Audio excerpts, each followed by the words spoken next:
ঢাকা দক্ষিণ সিটি কর্পোরেশনের মশক নিধন কর্মসূচির উদ্বোধন করলেন বিএনপি নেতা ইশরাক হোসেন। দুপুরে গণ অবস্থান কর্মসূচিতে যোগ দিয়ে এই কর্মসূচির উদ্বোধন করেন তিনি।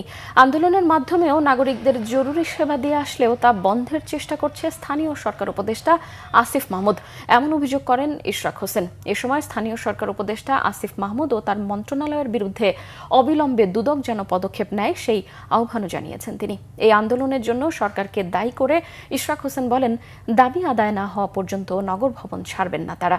দ্রুত সময়ে শপথ অনুষ্ঠান আয়োজনের দাবি আবারও জানেন বিএনপির এই নেতা।